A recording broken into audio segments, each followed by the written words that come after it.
اسے کوئی پکڑ نہیں سکتا، وہ اتنی تیز رفتاری سے نکلے گا۔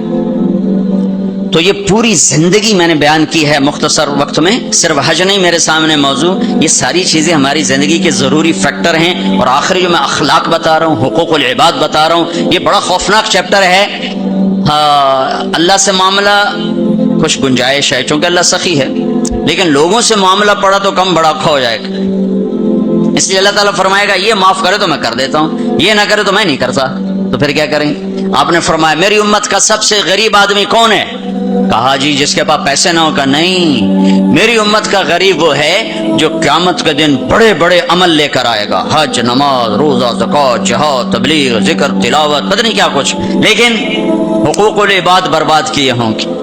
کسی کو گالی دی، کسی کو تھپڑ مارا، کسی کی زمین دبائی، کسی کا گھر دبایا، کسی کے خلاف جھوٹا کیس کیا، جھوٹی گواہی دی، نوکر کو مارا، نوکرانی کو مارا، وہ سارے آ جائیں گے یا اللہ ہمارا حق، اتنی نمازیں دے دو، اتنے روزے دے دو، اتنے عمرے دے دو، اتنے حج دے دو، اتنا ذکر دے دو، اتنی تلاوت دے دو۔ وہ مائنس ہوتے ہوتے ہوتے ہوتے ہوتے وہ زیرو ہو جائے گا، ابھی حقدار باقی ہوں گے۔ تو پھر اللہ تعالیٰ فرمائے گا ان کے گناہ اس کے سر پہ ڈالو۔ ساری زندگی زنا نہیں کیا اور لوگوں کے زنا سر پہ پڑ رہے، ساری زندگی شراب نہیں پی، لوگوں کی شراب سر پہ پڑ رہے، ساری زندگی جوا نہیں کھیلا، لوگوں کے جوئے سر پہ پڑ رہے۔ اور آپ نے فرمایا کہ ساری زندگی کی عبادتیں کھو کر اور لوگوں کے گناہ سر پہ لے کر یہ جہنم میں جا کے گرے گا، یہ میری امت کا غریب ہے۔ تو اپنے اخلاق بھی بھائیو بہنوں ٹھیک کرو، اور یہ ایک زبان ٹھیک کر لو تو سارے اخلاق ٹھیک ہو جائیں۔ میرے نبی نے فرمایا معاذ تمہیں سارے دین کا خلاصہ بتاؤں؟ کہا جی کیا؟ مجھے دیکھنا، پچھلے بھی ذرا نظر اٹھا کے مجھے دیکھنا۔ معاذ تمہیں سارے دین کا خلاصہ بتاؤں؟ انہوں نے کہا جی کیا تھا؟ آپ نے کہا یہ ہے، تم بھی دیکھ لو بھائی،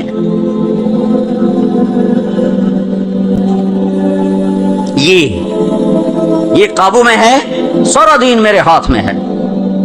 یہ قابو میں نہیں ہے تو ہر شے ہاتھ سے جا رہی ہے، جا رہی ہے، جا رہی ہے، جا رہی ہے۔ لہذا سہنا سیکھو، سہنا سیکھو۔ گھر ٹوٹ رہے ہیں، طلاقوں کی ریشو بڑھ رہی ہے کہ سہنا نہیں سکھایا ماں باپ نے، سہ جانا۔ ہیرا کوئلہ ہی تو ہوتا ہے، وہ ہیرا کیسے بن جاتا ہے؟ وہ سہتے سہتے سہتے سہتے جب حد کر دیتا ہے تو اللہ اسے ہیرا بنا کے ماتھے کا زیور بنا دیتا۔ تو سہنا سیکھو، برداشت کرنا سیکھو، اپنے بچوں کو سکھاؤ، خاص طور پر بیٹیوں کو سکھاؤ کہ ہمارا سسرال 100% ظالم معاشرہ ہے۔ میں بڑے درد سے یہ بات کہہ رہا ہوں کہ چاہے وہ دیندار لوگ ہیں چاہے دنیا دار لوگ ہیں، سسرال کا ظلم ایک عجب داستان۔ لوگ بھتہ خوری کو، ہاں بھتہ خوری ظلم ہے اور ڈاکہ ظلم ہے، قتل ظلم ہے، یہ جو ظاہری ظلم نظر آتے ہیں۔ ایک ظلم وہ ہے جو میں سنتا ہوں، جب کوئی آدمی دین میں شہرت کر لیتا تو پھر لوگوں اپنے مسائل، حضرت یہ ہو گیا کوئی بتا دیں، حضرت یہ ہو گیا کوئی بتا دیں، تو بچیوں کے آنسو اور ان کی ہچکیاں سن سن میرا تو کلیجہ ہی جل کے رہ گیا کہ جو سسرال میں ظلم ہو رہا ہے اسے کہاں سے تولو گے؟ ایک عورت جب ماں ہوتی ہے تو ایک سراپا رحمت ہوتی ہے، وہی عورت جب ساس بنتی ہے تو سر سے لے کر پاؤں تک وہ ایک آگ بن جاتی ہے، پتہ نہیں کیوں۔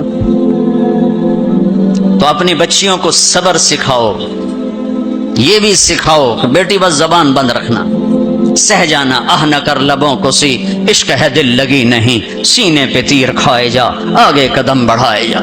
آگے بڑھنے کا راستہ ہے، زبان سی لو، لب سی لو، زبان تالو سے لگا لو اور لوگوں کے سہتے جاؤ، سہتے جاؤ۔ میرے رب کی عزت کی قسم، عزتیں تمہارے غلام بن کر آئیں گی، اللہ کی رضا کا تاج تمہارے سر پہ سجایا جائے گا، عزت کے سہرے اللہ کا نبی تمہارے گلے میں ڈالے، تمہارے ماتھے کو روشن کیا جائے گا۔ سہنا سیکھو، سہنا سیکھو۔ بھائی بھائی سے ٹوٹا، میاں بیوی میں لڑائی، خاوند بیوی کی برداشت نہیں کرتا، بیوی خاوند کی برداشت نہیں کرتا، ماں باپ اولاد کی نہیں برداشت کرتا، اولاد ماں باپ کی نہیں برداشت کرتا۔ سہنا سیکھو۔ ہمارا سارا معاشرہ ایک میرے نبی کی سنت پہ عمل کر لے، برداشت کرنا، زندگی خوشحال ہو جائے گی، روشن ہو جائے گی۔ تو اللہ تعالیٰ آپ کا حج کا سفر قبول فرمائے۔ میں نے جو کہنا تھا کہہ دیا، پھر وہاں کچھ باقی باتیں یاد آئیں تو وہاں کہہ دوں گا، اور جب آپ حج سے واپس آ جائیں کچھ وقت تبلیغ میں ضرور لگائیں کہ یہ ایمان کو سیکھنے کی فرقہ واریت سے پاک ایک محنت ہمیں اللہ نے دی ہے، اور صدیوں کے بعد ایسا کام ملا ہے کہ جس سے لوگوں کو دین مل رہا ہے۔ اسپین میں جہاں میرا بیان تھا وہ ایک ہال تھا بہت بڑا جس میں سارے دنیا سے علماء آتے ہیں یا کوئی سیاسی لوگ آتے ہیں، تو وہاں ان کی تقریریں ہوتی ہیں. لہذا وہاں ایک سسٹم ہے کہ جو بھی اسپیکر بیان کرے گا آٹومیٹک اس کا بیان اسپینش میں ٹرانسلیٹ ہو کر پولیس کے پاس چلا جائے گا. تو میں نے وہاں بیان کیا تو رات کو لیٹ نائٹ ایک ساتھی ہے کہ جو چیف پولیس ہے یعنی ڈی آئی جی سمجھ لو، وہ کہتا ہے کہ میں نے آپ کے اس عالم سے ملنا ہے، میں ان سے ملنا چاہتا ہوں. تو میں نے کہا ٹھیک ہے مل لیتے ہیں. تو 2 دن کے بعد ہماری ملاقات ہوئی. وہ کہنے لگا کہ جو باتیں آپ نے کی ہیں ہم نے کبھی زندگی میں سنی نہیں، ہمارے پاس تو ہر چیز آتی ہے. آپ نے اسلام پیش کیا ہے، آپ نے انسانیت کو پیش کیا ہے. یہ غیر مسلم کہہ رہا ہے، غیر مسلم، کہ اگر ہر آنے والا اسکالر ایسے ہی بولے جیسے آپ بولے ہیں تو ساری دنیا میں امن قائم ہو جائے گا. میں آپ سے درخواست کرتا ہوں آپ سال میں 2 دفعہ اسپین آیا کریں، 2 دفعہ. میں کہا بھائی ذمہ داراں دا بوجھ جاوے لوندا ایڈے میرے کو ٹکٹ فالتو کوئی نہیں کہ یہ تو تمہیں سنا رہا ہوں. میں نے کہا اچھا جی میں انشاءاللہ آیا کروں گا سال میں 2 دفعہ. کب سال میں 2 دفعہ آئیں؟ آپ کی باتوں کی صرف مسلمانوں کو ضرورت نہیں ہے، ہماری قوم کو بھی ضرورت ہے جو باتیں آپ نے کی. میں نے کیا بیان کیا؟ اخلاق. یہ جو آپ سے بیان کر رہا ہوں، عبادات تو وہ سمجھتے نہیں، میں نے نماز کی بات کیوں نہیں کیا خبر، لیکن میں اخلاق کو بولا، ماں کے ساتھ کیا کرنا ہے، بیوی کے ساتھ کیا کرنا ہے، باپ کے ساتھ، بہن کے ساتھ، بھائیوں کے ساتھ، بچوں کے ساتھ، پڑوسیوں کے ساتھ.